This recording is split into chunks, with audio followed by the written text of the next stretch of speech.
Warren Buffett's 6 ways of investing. ඒ කියන්නේ Warren Buffett ආයෝජනය කරන උපක්‍රම 6ක් ගැන තමයි අද මම කතා කරන්නේ. ඔයගොල්ලෝ එකතු වෙන්නේ. But anytime we have surplus cash around, I'm unhappy. Or we buy Lubrizol or whatever. We don't run around getting a quote on it every week and say, you know, is it up or down or anything like that. We look to the business. We feel the same way about securities. When we buy a marketable security, we don't care if the stock exchange closes for a few years. Warren Buffett is one of the best investors have lived on this earth, as you all know. Warren Buffett කියන්නේ ලෝකේ මෙතෙක් බිහි වූ විශිෂ්ටම ආයෝජකයෙක් කියලා ඔබ සියලු දෙනාම දන්න කරුණක්. If you have invested $1,000 when Warren Buffett first started his company called Berkshire Hathaway Limited, 1,000 rupees if you are invested, as at today you will be owning 21.2 million US dollars. ඒ කියන්නේ $1,000 ආයෝජනය කළ තිබ්බනම් ඒ කම්පැනි පටන් ගන්නකොට Warren Buffett ගේ investment company එක $1,000 යොදවලා දැන් ඒ වටිනාකම 21.2 million dollars. ඉතින් මෙතුමා මේ විදිහට සාර්ථකව ආයෝජන decisions ගත්තේ කොහොමද කියලා අපි බලමු. ඉතින් ඒක ගැන කතා කරන්න තමයි අද මම ඔයගොල්ලෝ එක්ක එකතු වෙන්නේ. Here are 6 interesting principles of Warren Buffett. මම දැන් කතා කරන්න යන්නේ Warren Buffett ගේ තාමත් සාර්ථකව ආයෝජන උපක්‍රම 6ක් ගැන. අපි දැන් පළවෙනි එක බලමු. එතුමා කියන විදිහට පළවෙනි එක තමයි cash is never a good investment. මොකද්ද මේ cash is not a good investment කියන්නේ? ඒ කියන්නේ cash වල විතරක් ඔයගොල්ලෝ ආයෝජන කරලා තිබ්බොත් ඒක හොඳ ඉන්වෙස්ට්මන්ට් එකක් නෙමෙයි කියලා තමයි කියන්නේ. ඒ කියන්නේ cash විතරක් තියාගෙන වැඩක් නැහැ නේ. එක්ක interest එකක්, එක්ක capital gain එකක් ලබා ගන්න පුළුවන් වෙන්න ඕනේ. අපි දැන් බලමු එතුමා මොකද්ද මේ ගැන කියන්න කියලා. Well, cash is always a bad investment. I mean, when people said cash is king a year ago, I mean, that's crazy. I mean, cash wasn't producing anything, and it was sure to go down in value over time. And then you always want to be sure you have enough. I mean, it's like oxygen. You want to be sure it's around, you know, but you don't need to have excessive amounts of it around. And cash, we will always have enough cash around. But anytime we have surplus cash around, I'm unhappy. I mean, I would much rather have good businesses than cash. And we found a chance in the last year thereabouts to deploy. We came in with something over $40 billion in cash, and we've got about $20 billion now, and we've had some earnings. So we put a lot of cash to work, and I like that. No, I'd much rather own a good business than have cash. And it is a hedge against the dollar? Well, you can say all assets are a hedge against the dollar. I mean, but all you know is that the dollar is going to be worth less 10, 20, 30 years from now. I say worth less, not worthless. Right. You want to watch that. But it will be, you know, and that's true of almost every currency that I can think of. The question is how much it depreciates in value. But cash is not a place to, at that. Warren Buffett ගේ දෙවෙනි උපක්‍රමය තමයි invest in productive assets. ඒ කියන්නේ ඵලදායී වත්කම් වල ආයෝජනය කරන්න කියලා. ඵලදායී වත්කම් කියන්නේ යම්කිසි asset එකක් තියෙනවා නම් අපිට cash generate වෙනවා නම් ඒක automatically අපි ආයෝජනය කළා automatically cash generate වෙනවා නම් ඒක තමයි ඵලදායී වත්කමක් කියලා අපි හඳුන්වන්නේ. So you could have a cube, if you owned all the gold in the world, you could have a cube that would be 67 or 68 feet on a side, and you could get a ladder and you could climb up on top of it and you could say, you know, I'm sitting on top of the world, and you know, and think you're king of the world. You could, you know, you could fondle it, you could polish it, you could do all these things with it, stare at it, but it isn't going to do anything. Now, it's all you are doing when you buy that is that you're hoping that somebody else a year from now or 5 years from now will pay you more to own something that it, again, can't do anything, but you're hoping that the person then thinks that somebody else will buy something 5 years later from him. In other words, you're betting on not just how scared people are now of paper money, you're betting on how much they think a year from now people will be scared 2 years from then on. The third category of asset is something that you value based on its what it will produce, what it will deliver. You buy a farm because you expect a certain amount of corn or soybeans or cotton or whatever it may be to come your way every year. And you decide how much you pay based on how much you think the asset itself will deliver over time. And those are the assets that appeal to me and Charlie. Now, there's some logical follow-on to that. If you buy that farm and you really think about how many bushels of corn, how many bushels of soybeans will it produce, how much do I have to pay the tenant farmer, how much do I have to pay in taxes and so on, you can make a rational calculation, and the success of that investment will be determined in your own mind by whether it meets your expectations as to what it delivers. Logically, you should not care whether you get a quote on that farm a day later or a week later or a month later or a year later. We feel the same way about businesses. When we buy ISCAR or we buy Lubrizol or whatever, we don't run around getting a quote on it every week and say, is it up or down or anything like that. We look to the business. We feel the same way about securities. When we buy a marketable security, we don't care if the stock exchange closes for a few years. So when we look at Berkshire, we are looking at what we think can be delivered from the productive assets that we own and how we can utilize that capital in acquiring more productive assets. තුන්වෙනි එක මොකද්ද? Stay in your own competencies.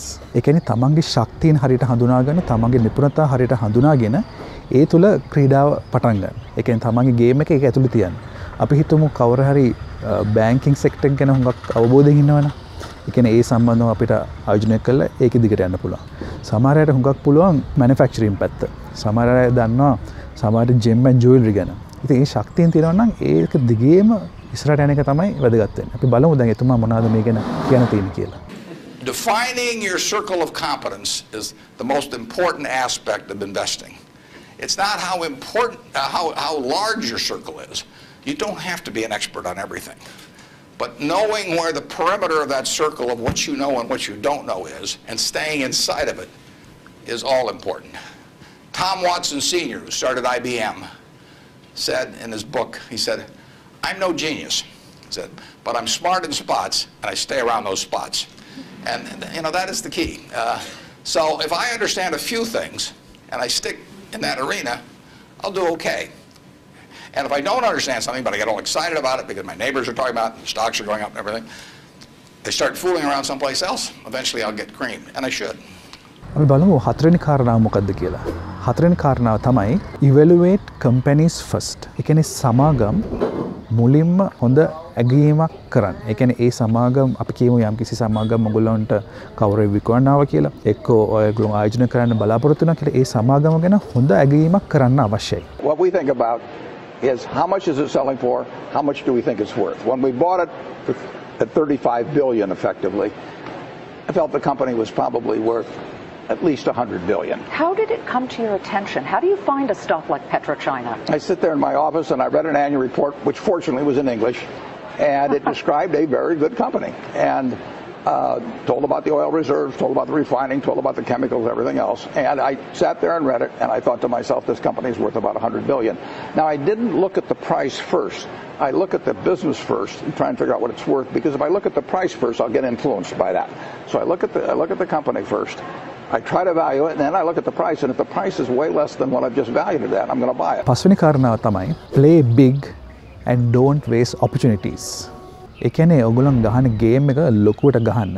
හැම වෙලාවෙම ඔය game ගහන්න යන්න එපා. මං කියන්නේ වීඩියෝ ගේම්ස් නෙමෙයි. මං කියන්නේ අපි කියමු මාකට් එකේ opportunity එකක් ආවොත්, මාකට් ලොකු කඩාවැටීමක් වගේ ආවොත්, අන්න ඒ වෙලාවේ go big. ඒ කියන්නේ තමන්ගේ මුදල් වලින් අපි කියමු තමන්ට totally මිලියන 5ක් තිබ්බ කියලා. ඒ කියන්නේ මිලියන 3ක් 4ක් වගේ ඒ වෙලාවේ ආයෝජනය කරන්න පුළුවන්. ඔයගොල්ලන් දැක්ක දෙයක් තමයි විශේෂයෙන් ළඟදී වෙච්ච දෙයක් තමයි කොවිඩ් ගිය 2020 අප්‍රේල් මැයි ඒ කාලේ ඉතාමත් අවාසනාවන්ත ලෙස මාකට් එක පල්ලයට ආවා. එතකොට කමර්ෂල් බැංක් වගේ රුපියල් 50ට ආවා. ජෝන් කීස් 98ට වගේ ආවා. HMB 98ට වගේ ආවා. ඉතින් ඒ වගේ වෙලාවේ ඒ අවස්ථාව ඔයගොල්ලන් යොදව ගන්න. ඉතින් වොරන් බෆෙට්ත් කියන්නේ when there is opportunity go big කියන්නේ ඒ වෙලාවේ ගිහලා ඔයගොල්ලෝ හොඳට ආයෝජනයක් කරන්න. ඒක වැලියු තියෙන shares අඩු ඩිස්කවුන්ට් එකකට හම්බ වෙනවා නම් ඒක ආයෝජනය කරලා ඔයගොල්ලන්ට හොඳ ප්‍රතිලාභයක් ගන්න පුළුවන්. Omission is way bigger than commission. There is big opportunities in life have to be seized. We don't do very many things, but when we get the chance to do something that's right and big, we've got to do it. And even to do it in a small scale is just as big a mistake almost as not doing it at all. I mean, you've really got to grab them when they come. And because you're not going to get 500 great opportunities. You would be better off if when you got out of school here, you got a punch card with 20 punches on it. And every financial decision you made, you used up a punch. You'd get very rich because you'd think through very hard each one. I mean, you went to a cocktail party and somebody talked about a company, you didn't even understand what they did or couldn't pronounce the name, but they'd made some money last week and another one like it. You wouldn't buy it if you only had 20 punches on that card. There's a temptation to dabble, particularly during bull markets. In stocks, it's so easy. It's easier now than ever because you can do it online. Just you click it in and maybe it goes up a point and you get excited about that and you buy another one the next day and so on. You can't make any money over time doing that. But if you had a punch card with only 20 punches, you weren't going to get another one the rest of your life, you would think a long time before every investment decision. And you would make good ones and you'd make big ones. And you probably wouldn't even use all 20 punches in your lifetime, but you wouldn't need to. හයවෙනි කාරණාව තමයි invest in your own self. ඒ කියන්නේ තමන්ගේ දැනුම හා අවබෝධය හැම වෙලාවෙම එකතු කරගන්න බලන්න. knowledge එක වැඩි කරගන්න. knowledge එක තිබ්බොත් ඔයගලන්ට ඉතාමත් සාර්ථකව ධනවත් වෙන්න පුළුවන්. හැබැයි අපි නිකන් නිකරුණේ වීඩියෝ ගේම් ගගහා නිකන් බේසිකලි යාළුවෙක් එක්ක නිකන් chat කර කර ඉඳ වැඩක් නැහැ. දැනුම සහ අවබෝධය තියෙන පුද්ගලයන් ආශ්‍රය කරන්න පටන් ගන්න. ඒගොල්ලන්ගේ කතා කරන්න. ඒගොල්ලන්ගේ ජීවිතේ සාර්ථක වෙච්ච කොහොමද කියලා බලන්න. ඒ වගේ වුණාම ඔයගොල්ලෝ automatically ඒකට adapt වෙනවා. adjust වෙනවා. ඒක තමයි වැදගත් වෙන්නේ. The best moat you can have is your own talent. I mean, they can't take it away from you.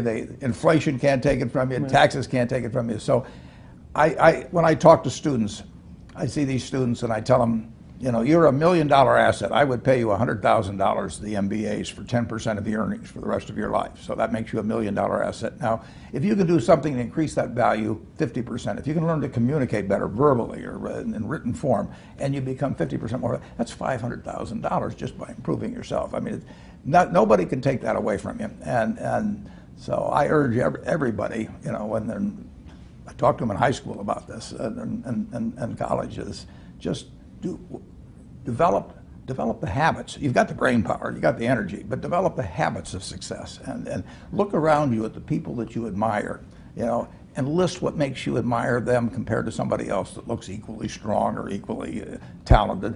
And those are things that you can do. I mean, just write them down. And people like people that they like them if they're humorous, if they're friendly, if they give credit to the other fellow. I mean, and they don't like them if they're stingy, or they overstate and overpromise and all those sort of things. Well, that's a decision you make. So I encourage everybody to build your own moat around yourself. ඉතින් අද ඔයගොල්ලෝ මේ එකතු වුණ channel එක ලංකාවේ registered investment advisor කෙනෙක් කරන ප්‍රථම සහ එකම YouTube channel එක investment ගැන කතා කරන. ඉතින් මම ඔයගොල්ලන්ට ආරාධනා කරනවා යම් කිසි දෙයක් ඉගෙන ගත්තා නම් අපිත් එක්ක සම්බන්ධ වෙන්න කියලා අපේ YouTube channel එකට subscribe කරලා bell icon එකත් click කරලා අපිත් එක්ක එකතු වෙන්න. ඊට අමතරව ඔයගොල්ලන්ගේ තව යෝජනා තියෙනවා නම් ඔයගොල්ලන් දන්න දෙයක් ඉගෙන ගන්න කැමති නම් ඉගෙන පල්ලෙන් comment කරන්න අපේ team එක බලලා අපි මේ විදිහට ඔයගොල්ලන්ට වැදගත් videos ලබා දෙන්න බලාපොරොත්තු වෙනවා. ඉතින් මම හිතනවා ලොකු දෙයක් අද ඔයගොල්ලෝ ඉගෙන ගත්තා කියලා ආයෝජනය කරනකොට බලන්න ඕනේ දේවල් සම්බන්ධව. ඉතින් අද දිනට මම සමු ගන්නවා මම Roshan Fernando MasterMind YouTube channel එක වෙනුවෙන්.